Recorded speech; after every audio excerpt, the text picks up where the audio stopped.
Seandainya dunia berharga di sisi Allah seberat sayap lalat aja, itu orang kafir nggak aku kasih makan, nggak aku kasih minum, satu tetes air nggak aku izinkan masuk ke dalam kerongkongan mereka. Kenapa? Karena mereka telah menyekutukan aku. Tapi karena dunia nggak ada harganya, aku kasih kepada mereka. Jangan makan ini, kata Allah. Iblis ngomong, kenapa kamu nggak boleh makan? Karena kalau kamu makan itu, kamu akan kekal, nggak mungkin kemana-mana. Ketika makan buah khuldi, Nabi Adam itu kemudian diperintahkan untuk turun ke bumi. Nangis semua seisi surga. Dua yang nggak nangis.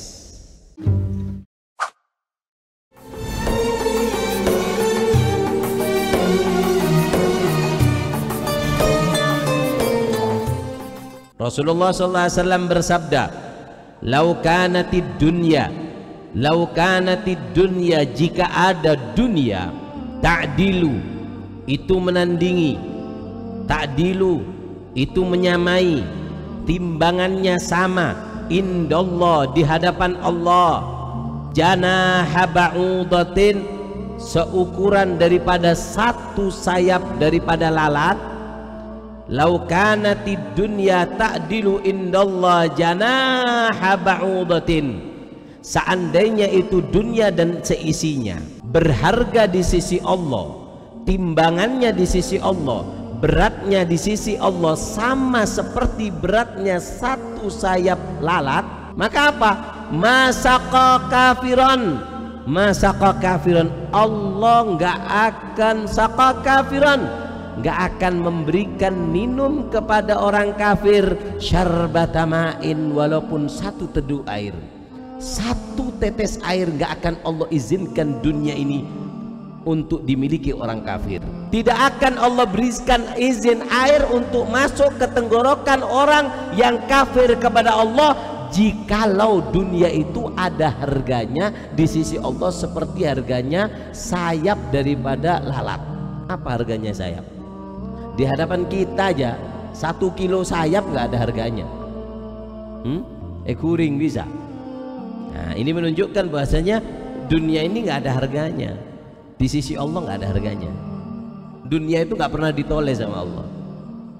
Ketika Nabi Adam bermaksiat kepada Allah di surga, ini Nabi Adam ketika dilarang makan buah khuldi, yang ngasih nama buah khuldi itu adalah iblis.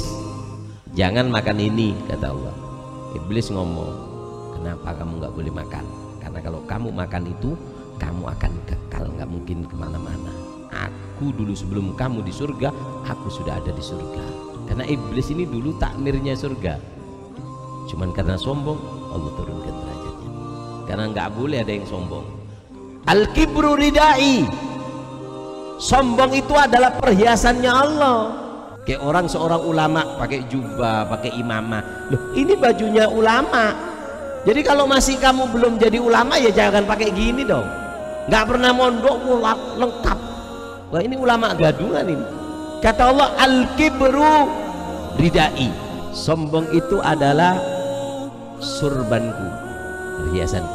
Faman naza'a minni khasamtu, siapa yang mencabutnya dariku, ngambil, khasamtu, aku akan perangi. Karena nggak pantas. Masa monyet mau dikasih songkok bisa? Monyet dibajui manusia pantas? Kenapa? Bukan bajunya, kan itu. Begitu juga manusia nggak ada pantasnya. Ketika sombong diturunkan, ketika makan buah khuldi, Nabi Adam itu kemudian ada sesuatu yang akan keluar dari perutnya. Kemudian ketika akan keluar dari perutnya ngomong, ya Allah, aku ngerasa akan ada sesuatu yang keluar dari perutku. Karena sebuah makanan surga itu cuman jadi keringet, dan keringetnya itu harum seperti minyak misik. Makanya buah khuldi itu nggak boleh dimakan. Ketika buah itu dimakan, menjadi sebab digiling oleh perutnya dan gak jadi keringat, jadi kotoran. Sehingga kata Allah, ayo, aku sudah melarangmu, kenapa kamu makan? Sekarang kamu mau taruh di mana? Mau taruh di sutra yang aku ciptakan? Apa kau mau letakkan kotoranmu di sungai madu, di sungai susu? Gak ada yang pantas letakkan kotoran itu kecuali di dunia. Turun kau ke bumi, diperintahkan untuk turun ke bumi. Nangis semua seisi surga. Dua yang gak nangis, emas sama perak. Ditanya sama Allah, ya dhahab ya fiddah, kenapa kamu gak nangis? aku tidak akan menangis kepada seseorang yang bermaksiat kepadamu. Dari situ ya Allah mengatakan, kalau begitu aku akan jadikan Bani Adam akan menyembah kepadamu. Makanya kata Rasulullah, ta'isa abdud dinar, ta'isa abdud dirham, ta'isa abdul qanatif. Celaka penyembah uang, celaka penyembah emas, celaka penyembah baju. Mana mungkin Habib orang nyembah baju gol? Naam, di sebagian daerah di kota-kota besar itu mending mereka nggak makan, yang penting pakai baju fashionnya baru. Di sebagian kota-kota besar itu HP kayak gini demi gengsi, nyewa cuman untuk gaya-gayaan. Kenapa? Nyembah dunia. Makanya kata Rasulullah, lau kanatid dunya ta'dilu indallah janaha ba'udah. Seandainya dunia berharga di sisi Allah seberat sayap lalat aja, itu orang kafir nggak aku kasih makan, nggak aku kasih minum, satu tetes air nggak aku izinkan masuk ke dalam kerongkongan mereka. Kenapa? Karena mereka telah menyekutukan aku. Tapi karena dunia nggak ada harganya, aku kasih kepada mereka. Dunia itu kita harus tahu apa yang dimaksud dunia. Tempat yang kita berada ini namanya dunia. Dunia ini tempat kita lewat, alam dunia. Kita lewat di sini 60-70 tahun, harus mati. Al mautu babun wan nasu dakhilatu fayalaita syi'ri ba'dal babi maddaru. Kematian adalah sebuah pintu, wan nasu dakhilahu, dan manusia harus masuk itu pintu. Fayalaita syi'ri ba'dal bab maddaru. Yang jadi pertanyaan bukan masalah mati atau tidak matinya, yang pertanyaan adalah setelah mati ada apa di situ. Pilihannya kalau sudah mati cuma dua, kalau enggak jurang yang tembus ke neraka Allah atau kebun-kebunannya surga, ruang tunggu neraka atau ruang tunggu surga. Makanya dikatakan dunia itu dunia dua, ghanimatul akyas.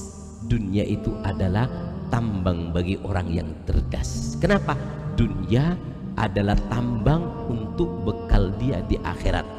Wabtahu fima atakumullah darul akhirah. Orang kalau cerdas hidup di dunia, apa yang dimiliki semua digunakan untuk akhiratnya. Umurnya digunakan intinya ibadah. Punya uang, uangnya isinya ibadah. Punya pekerjaan, pekerjaannya pun ibadah. Ini namanya orang yang pinter. Dunia itu dua, ghanimatul akyas au ghaflatul juhal, atau tempat lupa bagi orang yang bodoh. Nggak tahu kalau dia akan tua, nggak tahu kalau dia akan sakit, nggak tahu kalau dia akan mati. Pikirannya enak, mati. Allahumma shalli ala Muhammad.